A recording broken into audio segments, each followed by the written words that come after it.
Hello everyone and welcome. In this recording I would like to speak about Pluto's celestial conversation with another outer planet which I didn't have the opportunity to mention all that much or perhaps at all in my horoscope, but I do find it very important spiritually, alchemically, when I say geographically, what I actually want to say is the earth movements tectonically, and in that sense, not necessarily in a political way, but who knows?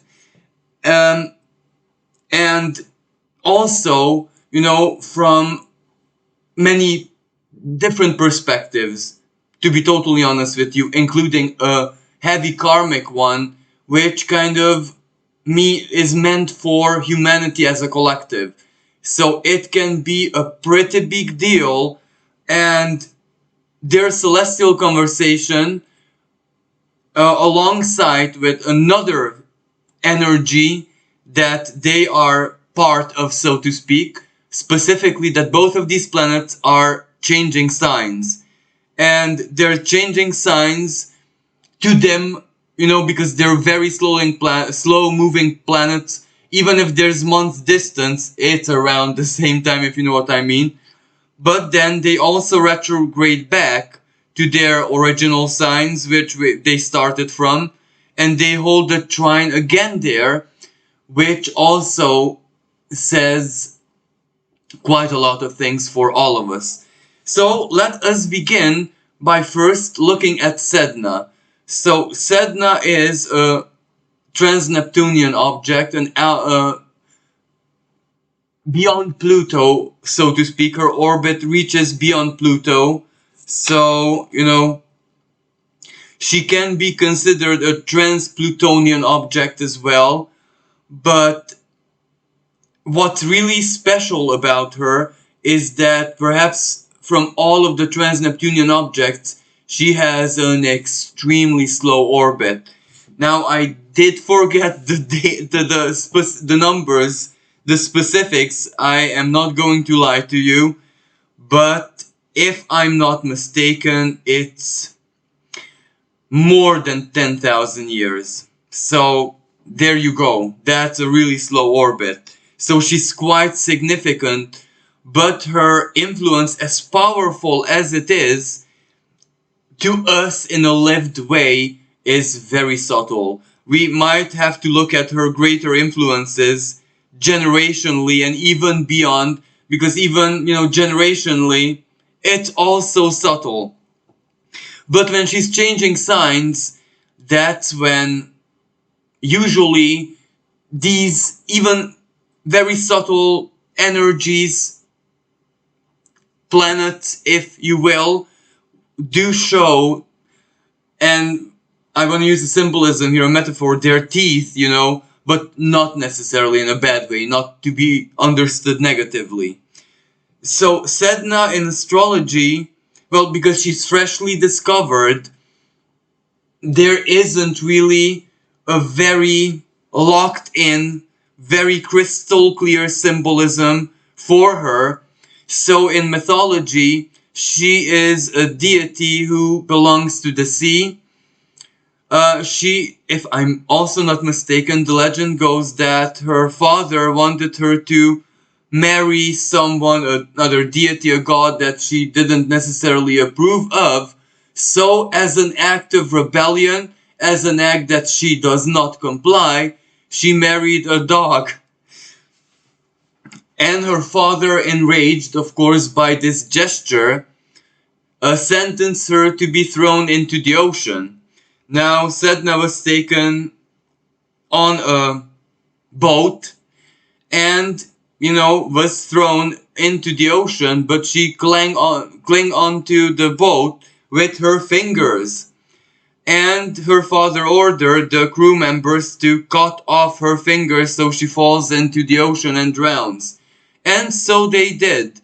Now, of course, Sedna was accepted by the ocean and became part of it, goddess of it.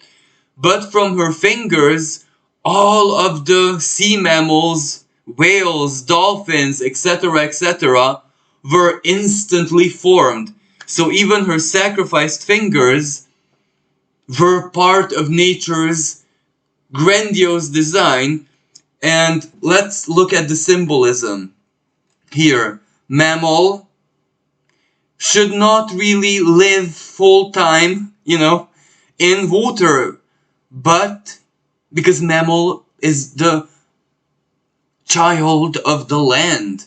The mammals are a child of the earth and air, more than anything else, let's say.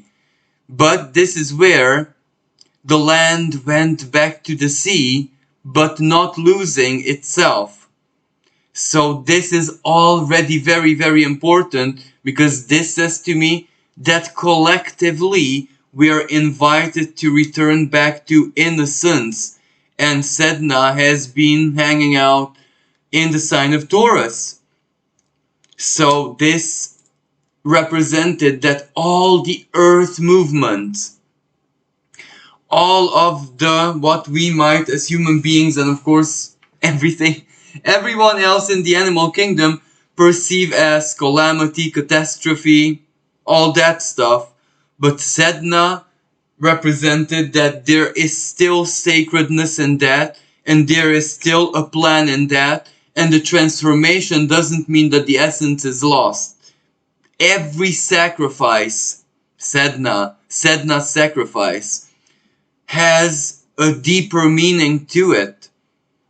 This is how, if we consider the dolphins, well,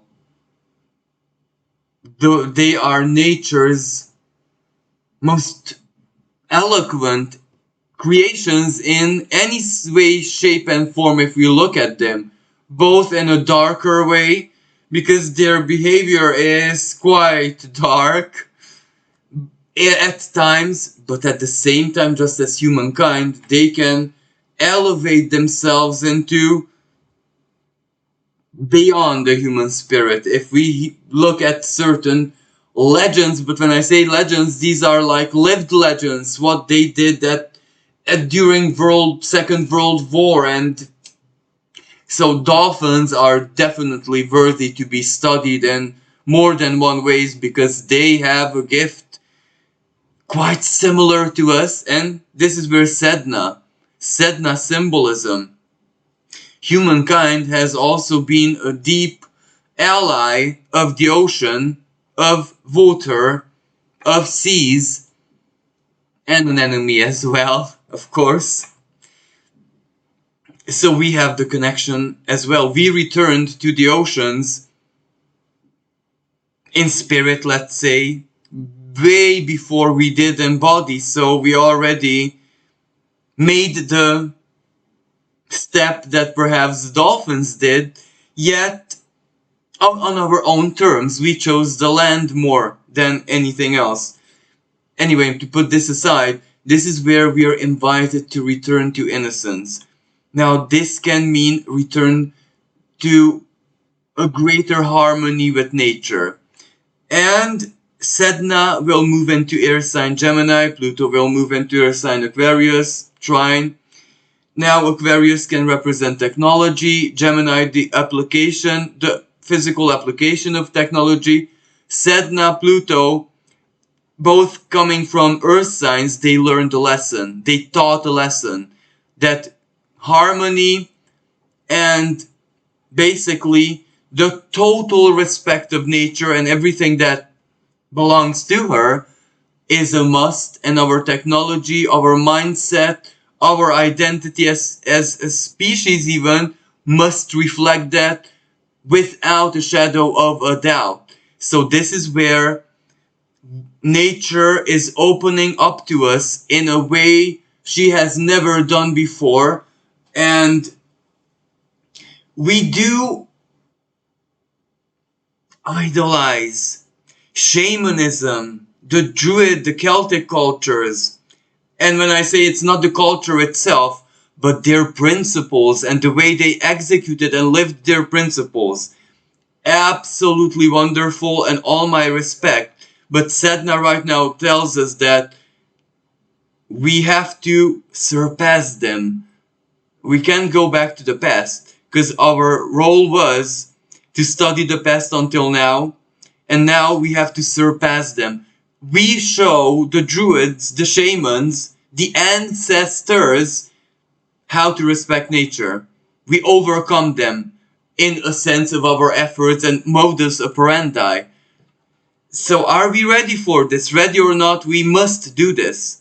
This is without a doubt one of the next chapters. Next chapter that starts Sedna wise this June. June this year, in that sense. 16th of June this year. Sedna enters Gemini. So yeah, it is very, very important. Because Gemini represents the mind, the thought, the lower mind even, how our mind translates our perceptions and physical reality perceptions, Taurus, physical reality, Taurus, Capricorn, to us. And if we understand the value of sacrifice, the value of that Mother Nature has a soul, has a heart, has more than we humankind have, much more, much more, then we are already on the right track, on the right road. And consulting her is extremely wise. Only it is now Sedna's transit in Gemini, a long one of course, when we will learn as a species how to truly, in a deeper sense, communicate Gemini with her, but it will require a lot of sacrifice. Now from a deeper spiritual perspective, while in earth signs, so even now, right now, until, well, Pluto is the one who moves first. So Pluto moves into the sign of Aquarius on the 23rd of March 2023, this year. So Pluto will initiate the air, the empowerment of air. Of course, Pluto is not the first initiator. We must not forget that Pluto will activate the Great Conjunction, the meeting of Saturn and Jupiter that happened on December 2020.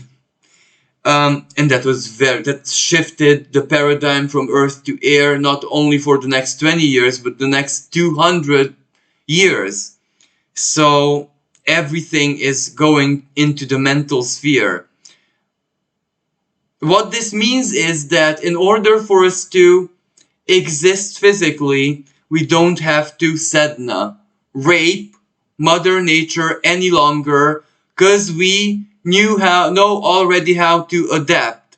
Like for example, Pluto in the sign of Aquarius, or better said, an erratic Capricorn and into Aquarius, when it's at the cusp really, virtual reality.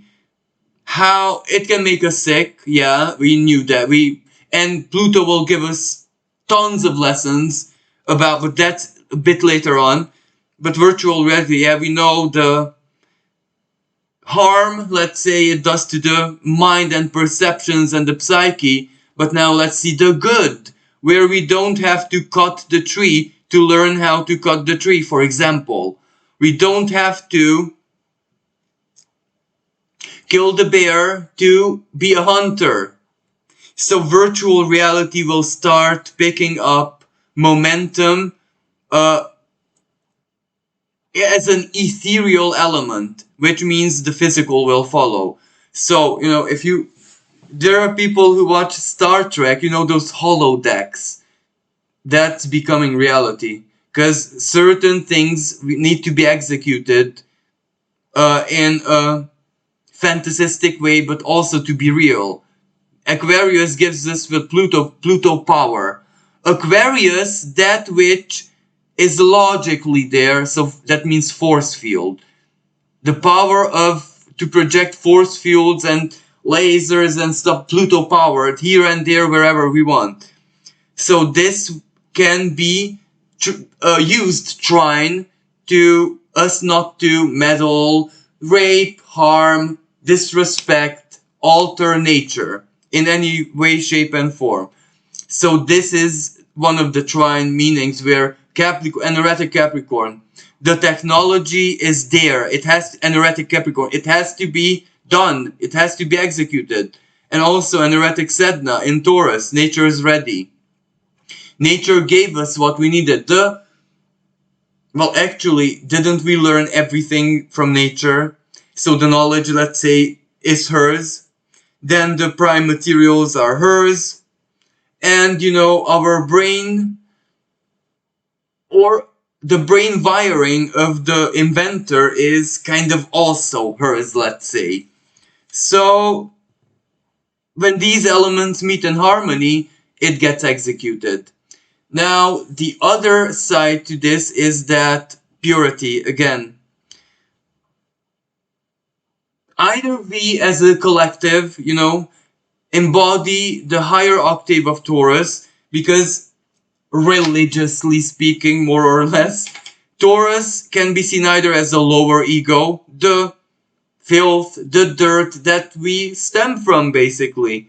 But Taurus can be also seen as the gold, the alchemical gold, but in a symbolic earthly way. So when I say that, what comes to mind is, even though this is not the best example, but Luxor. So it is where it shines with understanding, with knowledge. It's elevated. It has to be gold. So that is Taurus also. And we do kind of have to choose the gold. The filth will be there, no problem at all. But if there is sufficient gold to give that a sanctity, then we already embodied the higher octave of Taurus. So Taurus can represent a filthy swamp full of life, full of plants, full of life, full of thriving, full of everything you need. But Taurus can also represent a serene, tranquil rainforest, which is also tranquil, which is also all of that. But, the difference between the two, well, it's emotional, isn't it? Taurus is ruled by Venus.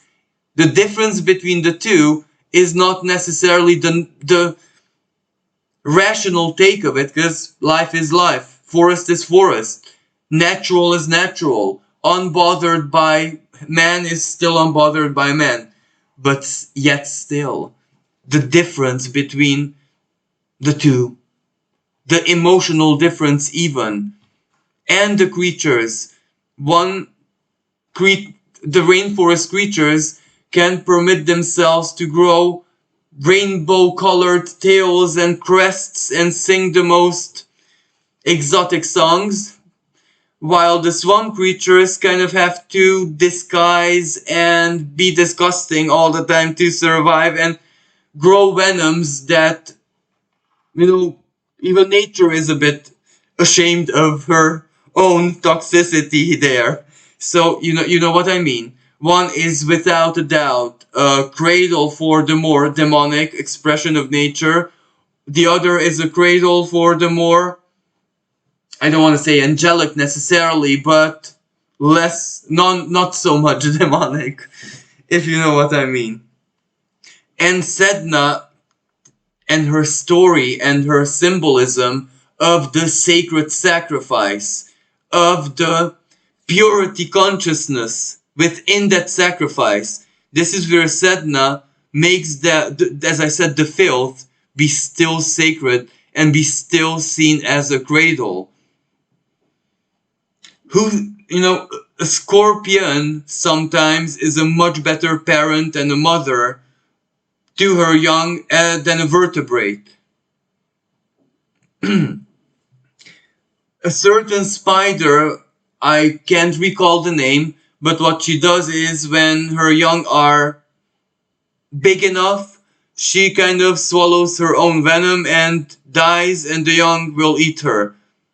So it's not the young who start on her, she suicides first, and then she served. She serves herself. Now, that is hardcore. That's hardcore love, which, you know, is the product of a swamp, but the sacredness is without a doubt there. So, anyway, this also brings us back to our ancestors because they have a lot of sacrifice that they dished up for us to incorporate, to use, to sanctify. And what have we done with their sacrifice? And this is where Taurus value in any way, shape, and form, even politically, even culturally, even artistically. Sedna and Heretic in Taurus and trine in Pluto, this is where the folk, the natural, the unmodified, takes its rightful eternal place in culture. Why? Because Aquarius is the hypermodern. Would the hypermodern incorporate the deeply traditional because its value? Because we must never ever forget that Aquarius Uranus, modern, yes, but the ancient ruling planet is still Uranus. So that which is the basis, which is the must. It doesn't matter how modern it is and what point in the future we are, it's still there because it's immortal.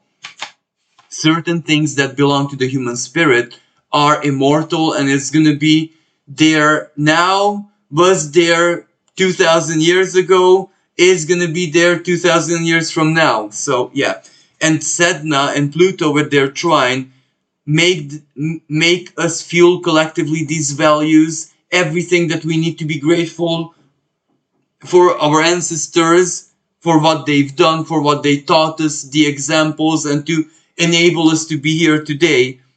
And also their union with nature, their pacts with nature, because this is also spiritual energy. Our ancestors made many, many pacts with Mother Nature, which modify, like, let me give you an example which some people might not really find all that nice, but in Christian mythology, there is there are very many examples when saints interacted either with the animal or plant kingdom, herbal kingdom, and that plant, the spirit of that plant, offered humanity something forever from that moment onwards.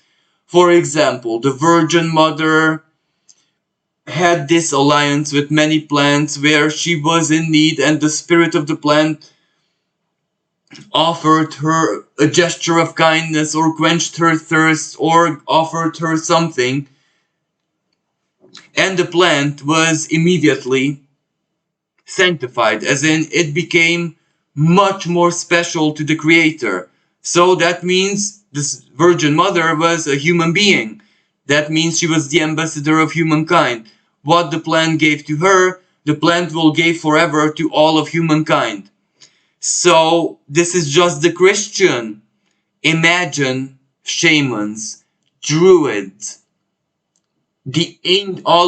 imagine them and the pacts they have made with plants, with animals, and those pacts in spirit, well, shaped even nature. For example, like, let's be honest with ourselves, like really, really honest. We could not have dogs, we could not have cows, we could not have tamed animals if the spirit would not agree. If it wouldn't come from spirit first, if the alliance wouldn't be in spirit, no way, like no way. Slavery and conditions with chips and torture, yes? Yeah, no problem. But free willingly, never, never, ever, ever. But of course, some people don't really think that this is a proper or valid proof that there is a. But anyway, so this is my example, just my personal example, that our ancestors, regardless where, how, which timeline they had pacts with nature. And Sedna with Pluto trine kind of evokes this. It kind of makes us see clearly, when I see perceive clearly, who has eyes and senses to perceive, soul to perceive, of a heart to perceive, of course, these alliances that humankind has within nature, in with nature herself. But that's even silly to say because that's clear. But within this system that is called nature, within the kingdom, we have many alliances, and of course, the opposite, enemies as well. Certain beings are unfriendly to us, torment us, are disrespectful towards humankind, and their roots in nature are also certain, for example, certain parasites, certain predatory insects like mosquitoes and disease spreaders. And when there is a strong antipathy or rivalry between humankind and them, more than anything else. But of course, there was also within nature, because certain plants and certain animals have natural repellents. That means that in spirit, those two, regardless of what they are, weren't the best of friends at one moment, and this is how they separated their beings from each other within the same system forever. And yeah, this is like even within the human body or anyone's body, anything's body, membranes separate the border, the clear Cancerian energy, the clear borders. And borders, well, Gemini is also borders, and Taurus, in a certain way, is also borders within values. So, this is the more spiritual. We must sanctify the sacrifice that has been given to us, offered to us, to elevate the lower ego into the higher ego, into the higher expression, but this more collectively. Personally, in our lives, well, this can play out somehow or maybe not. Let me just give you if this is a deeply karmic imprint, well, this is where what sacrifice have your grandparents, have your ancestors, but not something ridiculously far away in the distant past. Your closer ancestors, what sacrifice have they done, either individually for your family or collectively, like revolutionaries, war heroes, veterans, etc.? What have they done? You might get a reward for that, quite material. Taurus. And now, yeah. Or, what sacrifices have you done for a noble purpose, for something, for someone, an animal, a relative, except for love? Taurus is ruled by Venus, you must never forget. And it kind of comes back into your life one way or another. The sacrifice is sanctified. It's a trine. So you're blessed by something. Or you share, this is also air energy, but after, you share your life, how hard your life was, all the pain, all the sorrow, your fingers being cut off. What does that mean? You lost grip of life, you fell into depression. Substances, you fell. When you fall, you fell. And within that falling was when you truly discovered yourself, the divine, God, love. That's so very Sedna. And from that, you losing grip, whales or sea mammals, something infinitely beautiful was born. A child, an art, a project, a way of life, your own. What does a sea mammal mean? Your own journey within the endless ocean of the spirit, your spiritual journey. So yeah, individually I would say this is what I would expect.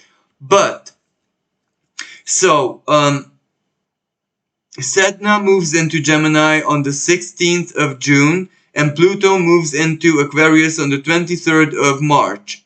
So after they moved, they hold an air trine. And this is where the energy of air is greatly empowered. This is where whatever was done in the earth segment is already within our thoughts collectively, individually. Technology is going there, collective thought is going there, so something is definitely going to be born from this. So this is an advantage regardless of how we look at it. And then there is Pluto in the sign of Aquarius. That will show us that the internet, how dangerous it truly is, is always going to be in this way, shape, and form how it's administered right now. Because this is the first generation where we see the side effects of the internet, and this is where real studies are going to be born, which shows that it kind of absorbs a part of our consciousness, one that cannot necessarily be regenerated. So it splits our existence between Taurus and Gemini, Capricorn and Aquarius. We're split. A part of our soul mission and a part of our soul can already only exclusively play out in the internet because there's no other ways. So this has repercussions. Pluto will show us what these repercussions are. So it will have its first victims, Sedna. And Sedna in Gemini tells us how to fix the problem, how to heal it. Now, why is this very, very important? Well, because Pluto's deeper transit into it has like roughly 20 years, will provoke a lot of mental health problems. A lot. And Sedna has already shown us how to heal that. So this is where it prepares new healers, but healing techniques and methodologies that don't exist yet, not even in theory, for illnesses that are all just now starting to exist. And these are in the mental sphere and inclusive collectively, like collective psychosis, for example. But we are yet to be witnessing, we are yet to see this, all of this. And then, whatever this Sedna and Pluto moving into air energy, air signs, is gonna conjure up this year, we will feel this physically around the 17th of January 2024, when they will hold the trine again in Earth, so Capricorn Taurus. That will also be a big moment of completion, when we really collectively already have quantum leaped into the next. And that will be a moment when we look back and realize that, look, all of us quantum leaped into this. The past is no longer what we thought it was. It's already something else. So this will be a massive moment. And I do believe that world events and even Earth events are going to be showing us this, because Gemini and Aquarius energy, can really stir up the air. So that will mean big storms. And everything that has to do with poles, polarity, electromagnetic phenomenon, auroras, places where they shouldn't be, strong solar activity like the one we rarely witness. So all of these are planned for us ahead, and but in Earth and in Earth sign, Earth movement. So maybe the earthquakes are not just triggered by the Uranian energy, but also by this trine. It is a blessing, but it's for nature, for Mother Earth. So she does what she needs to do for herself. And this is where it has to be a blessing for us as well, but we may not see it at this moment. So this energy in my personal opinion, is very, very important and significant for all of us, because this is where the quantum leap is real. The paradigm shift is very, very real, because you can imagine that Sedna trines, that 0 degree of Aquarius, where the Saturn and Jupiter conjunction took place back in 2020, December 2020, the paradigm shift is strongly there.